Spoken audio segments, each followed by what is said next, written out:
Hi, everyone. This is Irtafa. I'm one of the co-founders of Jam and also the host of 100% Builders. Today, I have on the show Ayush Jaiswal. He's the CEO of Pesto. Pesto is a platform where you can hire pre-vetted developers trained for Silicon Valley remote jobs. Ayush, thank you so much for being here with us today. Yeah, thank you for hosting me. Before we get started, do you want to tell us a little bit about what Pesto is and how you started the company? Yeah, I think Pesto is like the recruitment engine, which I wish I had back in the day, right? So I started the company back in 2017. I moved to the Bay Area and I realized that as a software engineer, I just had so many more amazing opportunities which weren't accessible to me otherwise. You're also an immigrant, right? So you know what I'm talking about here. There are so many opportunities available. And I just thought that, hey, if remote work is the norm, right? Then anybody can get the same work done from anywhere, right? So I came across this talk by Apology. He was talking about how to build a great culture in a remote team, right? At a startup grind conference. And I was like, okay, what is a remote team? And that kind of inspired me to be on this journey where I just feel like working remotely for anyone in the world is going to become easier and easier, especially with AI coming in, where skills are going to become a lot more measurable and language won't be a barrier anymore, right? Like we already are seeing so many more companies coming up with ways to have subtitles in different languages and you can have a live conversation and whatnot. And I don't think language will be a barrier in coming years. That's what Pesto does. We essentially are an engine. We source talent from everywhere. We use AI to vet people and we use AI to match them to the right job opportunities and they can work from anywhere they like in the world and companies find the developer they've been looking for. That's going back to those like early days when you yourself were in that position trying to find your next job. And when you realize, hey, there's so many more opportunities here in the Valley, but just not accessible to all these people out there. How did it go from, hey, like I heard this talk from Balaji to you starting a company? What were the steps? What did that look like? Yeah. So I was actually there as an intern. I was interviewing with a few other companies at that point, and I was also a volunteer at Startup Grind. So I had like backstage access to some of the Nice. speakers. So I got lucky there. But I think as an engineer, I just thought that I was trying to figure out my visa situation. How can I move here? What are the kind of companies I should work for? And all those kind of questions, right? Because I loved working with people around me at that point, and I just felt, okay, this is a lot more fun, right? My thinking was that went from me trying to move there to, hey, like there are so many more people like me who are significantly much more capable than I am. And they're all in different parts of the world. They should also have access to the same opportunities. So I think once I started asking too many questions, I'm not sure if Balaji would remember, but I was that guy chasing him after the conference, backstage, everywhere to try and understand how he runs earn.com. He was running earn.com at that point. We got lucky to have him as an investor as well. But yeah, back in the day, it was fun just exploring that, hey, if this is possible, then logically it makes sense, right? And there were only a handful of companies that were working remotely. I just started doing some research there. That's really cool. It resonates with me so much because we had the opportunity to work together before as founders. And like when you were saying that, hey, like I'm getting this opportunity, how I make this available for a lot of people out there, it made sense because you're that type of person, very altruistic, always thinking about others and really trying to help others achieve the same things that you are doing. One of the interesting things, you start this company, Pesto, and it's basically this journey from solving your own pain point and now trying to solve that pain point at scale for others. So what did you learn when applying those experiences to the masses at Pesto? Oh man, I think like there are so many other learnings, but one of the biggest learnings I had was that building a business and figuring out what to build are two completely different monsters altogether. I was like 19 and I was like fearless. Okay, let's do this. What can go wrong and stuff like that. But I feel as I started on this journey, every single year made me feel like the last year's Ayush was so stupid, right? I just had this learning that there are a million other things that needs to go right for a company to succeed. And on that journey, if you have like way too many unknowns, then learning by first principles is great. But I think that kind of like slows down the process.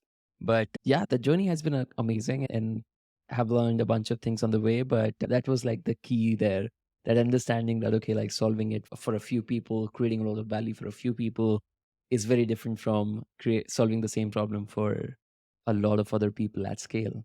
Man, that is fascinating. You're only 19 and you're talking about how learning from first principles. No, I was. Right. I'm pretty old now. So the scary thing is like you were like one of the good things, I guess, is you have a very clean slate. You're not going off of like other people's like bad practices, but it must be being so young, have such a big responsibility. How did you level up yourself in those early days? How are you learning? So other founders who are listening to this podcast, like young people, what can they take away from your experience when you were 19? Yeah, I think there's always like a faster way of doing something and a slower way of doing something. I feel learning everything by first principles helps you command that knowledge in a much more beautiful way. But a shorter way is to work with a company and do it with them, have a mentor who can really, help you learn it in a much faster manner. But I feel like if somebody that young decides to build something of their own, the the hunger that we have at that point is just a lot, and the pace of learning is incredible, right? And that's what I see in so many other founders today, that the momentum which they have or the pace of learning that they have is just incredible. So I think if people find that momentum, then some of the most phenomenal companies get built. I know so many other young founders who are 23, 24, and they are doing like phenomenally well for themselves, right? Yeah, I think if somebody young is listening to this, I would say there is no alternate to really jumping out there and getting started and getting your hands dirty. And if you make mistakes, right, just not making the same mistake twice is like the fastest way to grow. Right. And yeah, I think being young has nothing to do with your capability to build a great company. I love that idea of having that insatiable hunger and just really going after it and let the experience teach you and basically learning from the mistakes and not making the same mistake again. Yeah. Super cool. So you started Pesto a few years ago, so far helped so many people get hired. Hundreds of companies are hiring from Pesto. So you have a very unique perspective about the industry. How do you see the software development landscape changing over the last few years, going from primarily everyone hiring like on premise, but now remote and switching to hybrid? What does that look like from your perspective? Yeah. I think like it's going to be a mix of both. I've seen a lot of people debate over, is remote the future or in person working is more efficient or what works, right? And I think there is no right answer here, right? It really depends on the company, how well dialed in are your processes, or do you have clarity about what needs to get built, so on and so forth. Companies that are at an early stage where they're figuring out what to build, where there is a lot of serendipity at play, there is a lot of brainstorming about things which are not a part of the job at play, then in those cases, especially 3, 4, 5 people teams, right, being offline of course goes a very long way. But we've seen a trend that when it comes to especially more senior engineers, it's much easier to hire remote because it just has all the benefits, right? The hiring cycle is faster, cost of interviewing is lower, it's easier to scale once you figure out the right playbook. And your access to talent is just immense. And you do need to have the right playbook though, that how do you find the right talent? But I think when it comes to senior engineers, I see this pattern, which is 100% going to stay. There's no coming back from this. But yeah, I think like when it comes to junior developers, I'm not saying that there aren't companies out there that can't make sure that junior engineers can't grow, but I would say not a lot of companies have that. It's extremely difficult to make sure that even a junior engineer can grow working remotely. And I think that's the trend we have seen so far, right? Like people usually prefer in person for junior folks, junior developers, and for senior engineers because you need access to talent and they can really get work done at an incredible pace. And it's also sometimes cheaper, right? When you just look at talent globally. Right? So I think Right. all of those benefits, if you get it right, are just a no brainer. That is fascinating. So like when it comes to hiring senior engineers, people with more experience, there's a lot more flexibility. What you're saying is when you're hiring like remotely and makes a whole lot of sense. So once companies like learn this, like from Pesto or like when you guys are talking about this, has that impacted like companies when they're hiring like talent? Oh yeah, 100%. I think like we actively recommend people whatever learnings we have had in the past as well, and especially the ones I think like one of the biggest, or it's also a funny example, but we had an example when COVID happened, right? Like right after COVID, a lot of people were in confused state, right? Should we go back? Does remote work, etc. Right? And one of the learnings we had was that people need to look at remote work in different ways, right? Remote work is very different from work from home. Both are two different things, both works. But remote work is different, work from home is different, and work from a pandemic is a completely different monster altogether. So a lot of people were mixing work from home, work remote, and working from a pandemic. What happens when you work during a pandemic is that it's just like your social life is up for a toss. You're not able to socialize as much as you like. You're not happy. Most of the friends you have are at work. You're not having human interaction and a whole lot of other things. And loneliness is one of the biggest problems when it comes to remote work, right? 100%. So that's one thing which we came up with that guys like probably maybe you should invest in making sure that your employees get the opportunity to socialize with the rest of the team, maybe do a couple of offsites in a year and stuff like that. And that worked pretty well right after the pandemic. Wow. That's really cool. Let's shift gears a little bit for a second. Yeah. We at 100% Builders are always excited to talk about new tools and workflows that help builders and developers specifically to be better at their jobs. What are you seeing? What are some new tools or systems that you're seeing or you've adopted or experienced lately that have helped you or other developers at Pesto? Oh, let's talk about Gem. I think I'm not sure if you're seeing this in data yet, but I've constantly started using Gem for sure because of why testing is just so much faster here. But apart from that, I think there's this trend of so many other. It's almost like there is something happening every week. I'm thinking not to commit to a monthly plan of a tool because I feel like next week there will be something more efficient. So the pace at which tools are being launched, especially in the AI space, is just incredible. And I feel like software development is going to be like supplemented so much using AI and different tools that gets built that it almost looks like a job where having a deeper understanding of concepts, having strong fundamentals can take engineers a long way. You're so right. Like the amount of AI tools that are popping up every week, I feel like I'm drunk on those. There's so many. Yeah. Have you seen any tool in particular that sort of, for you personally, where you were like, you know what, I'm sticking to this thing. I think this is really valuable. Anything for our listeners out there? Which one? Let me actually think. I think I've been using a lot of Microsoft tools. I was a big fan of Canva. Then Microsoft Design is something which I felt like is pretty useful. So I'm playing around with it right now. Apart from that, I think I'm thinking of DevTools, right? Yeah, I was about to say that there is the company called InVideo who I was playing around with the other day. It's actually of a good friend of mine, Sanket. What does And it do? so AI videos. Oh, I think that's something which I'm excited about. I saw the other day that there were certain movies that were being created using AI, or at least like certain parts of movies that were edited.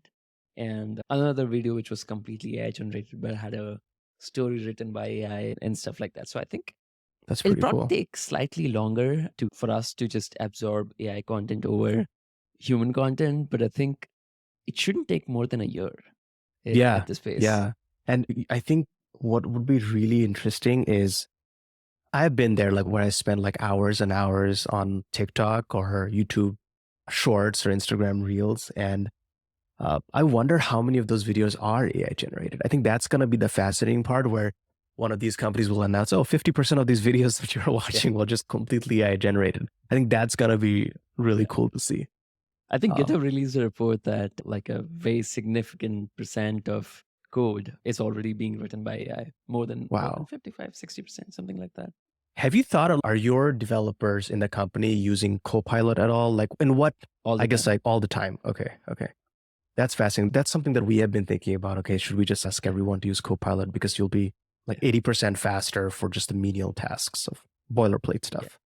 Oh, Uh, 100%. I think like we started using Copilot at our at Pesto, and we have at least seen like a 30% productivity boost approximately, wow, and it's pretty amazing. It's definitely supplementing your speed. that's cool. That's one of the tools that I wish I had when I was an engineer. Oh man. I feel like it's such a blessing to I want to go 7 years back in my career, be that 19-year-old again and Yeah. start building stuff again with all of these tools available. It's so much fun. Not that I can't do it now, You have but a company to run. That's another yeah. thing. So speaking of your company, running your company, what are some examples of challenging the status quo that you can share about your journey? Yeah, I think there are a few, but like one of them is our persistence towards sticking to fundamentals, right? We as a company are, and also I as an individual, I like being driven by first principles. And we basically thought that, okay, as a company, if we basically focus on fundamentally the right things, right? Like, for Mhm. example, people come to Pesto to hire engineers, right? And I have like a very simple philosophy that we should only have engineers on the platform who we would hire ourselves. And that's, it, right? If we have high hiring standards, then most of our companies would like hiring from us as well. But the path here is always going to be slower, right? The company is noticing us and whatnot. It's going to take time there. But I think our goal here was that there are like millions of engineers across the world are employed by people who make money off arbitrage, right? There's like a huge tech consulting industry, hundreds of billions of dollars, and companies pay for software engineers, but they only get like a fraction of the value for their time, right? And that's like an aggressive step which we took that, okay, we'll take a long term view on this and have patience, but we are going to make sure that we challenge the status quo there and really build a much more efficient way to hire people so that you don't really need staffing companies, right? No good engineer wakes up and says, hey, I want to work for a staffing company today, right? So I think that's something which we are trying to do. And especially with skills becoming more and more measurable and your co-location not being a factor anymore, I feel that's like an industry worth going after. I love how you're taking that long-term view of really creating like value for the companies who are hiring these people. They know that they're hiring people who could be trusted, are very high quality people. And at the same time, creating a lot of value for the people who are signing up as software engineers because they're not only in the past where they were getting fraction of the value, now they're getting most of it, Yeah. which is incredible. Can you talk a little bit about this is curious about like how the platform works when someone comes in, how are they vetted and what does that pipeline look like of them ending up in a company? Yeah. So we actually do like multiple layers of screening. First, we look at, so we actually saw that, okay, when people check or make people like do a Codility or a hacker rank challenge, what are they doing? They are actually trying to find people who don't have the right problem solving skills, right? So we basically created a test which is much faster. It's like a completely technical, but an MCQ test, which is just like a 10-minute test, right? So this helps us curate our top of funnel. Then we make everybody go through a technical challenge. We make them write code on certain challenges which we throw at them.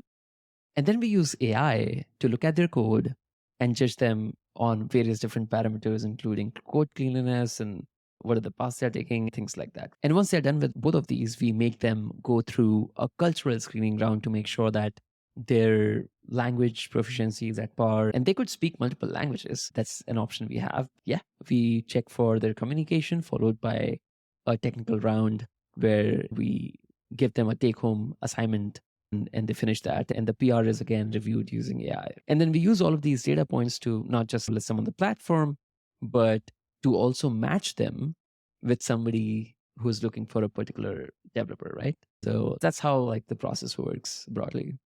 It sounds like you are doing a lot of the heavy lifting that normally companies would do like during the phone screen and the first few rounds of interviews, you're already taking a lot of that load from potential companies who are going to hire people from Pesto. 100%. And we are doing it once, right? Developers would love it because the tests which we take from the developers, we transparently attach the report in their profiles. So all the companies can now refer to the same report, right? So Yeah. developers don't have to give the same test over and over again. So their interviewing experience becomes better. Companies like it because they're saving a bunch of time in like sending coding assessments to people. So if they had to take 5 rounds, now they take 2 or 3 rounds. So that kind of like acts as a win-win for everybody. So in a way, Pesto is a marketplace, right? You're connecting these companies with these great engineers. For founders who are listening and who are working on creating their own like startups, potentially building their own marketplace, or even getting their first users, what was it Mhm. like in the early days? Like, how did you get those like first engineers on your platform? What did that look like? Wow, that's an amazing question. I think I was literally on every single platform out there, talking to every single friend I had, pushing all of them to give me referrals and visiting Bangalore. Bangalore is where we used to get most of the applications from. And I used to visit Bangalore every now and then, literally every week in the beginning. And I used to meet all of these people in cafes, right? At some point, I remember hitting up a couple of people. I saw them writing code and I was like, hey, do you code? So What if literally, like you're meeting people in cafes and just like looking over their yeah. shoulder if they're writing code and say, "Hey, are you interested in this thing?" Yeah, and also at WeWork. So we ended up doing a lot of that in the early days. And when it comes to getting customers, it was something similar. Trying to grab a coffee with our customers and like reaching out to them cold on Twitter, writing a Where did you bunch of learn that? code. Like you're 19, you just started this company, you don't have any sales experience or anything like that. How did you learn that? I was slightly like older by the time Pesto happened, but I think, yeah, I'm not sure. I think like I learned on the fly.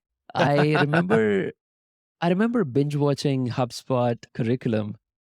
They have a bunch of things on creating different outbound campaigns and whatnot. I remember just using all of these resources back then, which was available. I feel very grateful for the content which YC is putting out now, right? I wish they existed back in the day. But yeah, I think like I just was on the fly asking Google. I think now we can ask ChatGPT. Yeah. But So the internet was your mentor and your teacher where you're learning all these things from. big time. I feel I grew up on the internet since a very, I think like I started writing code back in 8th grade and I just used to spend all my time on the internet. And yeah, I think since then, I think the first step was when I saw Steve Jobs launch the first iPhone. And that was like, I was fascinated by that, right? Like the way he introduced that phone was just insane. So that was like the moment I was like, okay, I want to do something in tech. Yeah. And since then, I was literally like on the internet trying to buy the right magazines and figure out what's happening in Silicon Valley and stuff like that. That's so cool. This transitions well into our next question. What are some podcasts that you're listening to right now, or what are some YouTube channels you're watching? How are you basically keeping yourself up to date and learning about new things? Yeah. Oh man, I think like right now we are doing 3 to 4 weeks hackathon, AI hackathon Mhm. for the company. So we are writing code pretty much all day. But I think whenever I find time, I enjoy Bankless. I enjoy Reid Hoffman's podcast. Yeah, these are some. And of course, like trying to get my hands on so many different newsletters. I think that there are more AI newsletters than AI products. I'm not sure who is winning. There are so many newsletters, and I was like subscribing to so many of these, but then I just gave up at some point. So I'm sticking to Superhuman and a couple of other AI newsletters. But Same that's here. that's my Same way. here. Yeah. It's quite overwhelming. What are two books that helped you get better as a founder and or a leader? Oh wow. As a founder and as a leader, I think as a founder, Venture Deals for sure. I wish I had read that book a long time back. I think Venture Deals by you know Brad Feld. by Brett Feld. Yeah, 100%. Venture deals, especially I started out, didn't really go to school. I was jumping right into it. So I had a lot of unknown unknowns. And as a founder, we come across a lot of content on the internet where we figure out like, how do you build a product? How do you market it? How do you sell it? How do you do XYZ things, right? But I think one of the most important responsibilities I feel today as a founder that I have is to really understand the dynamics behind what goes into building a company. How do you align incentives for everybody and find the right partners, so on and so forth, right? So I think Venture Deals is something which I feel every single founder should read, right? Like hands down, probably one of the best books.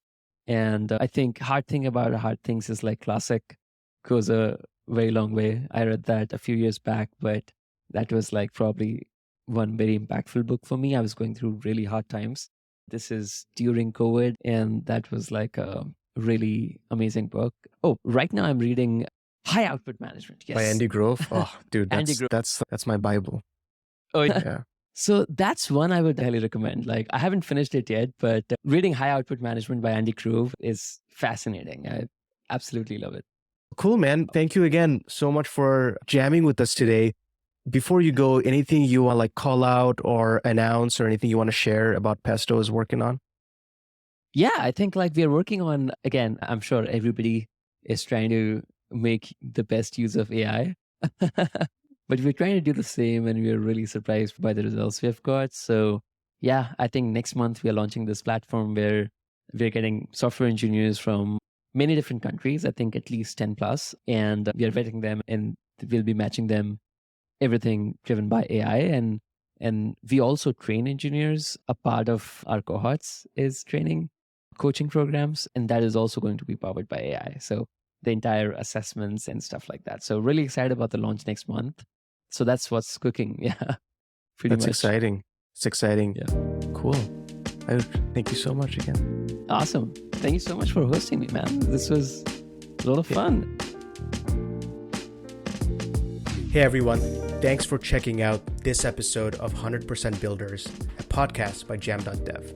We believe that people who love to build software and companies do better when we learn from each other. If you're getting value from it, we would really appreciate it if you could leave a rating in the podcast section. It would mean a lot to us. Thank you, and see you for the next episode.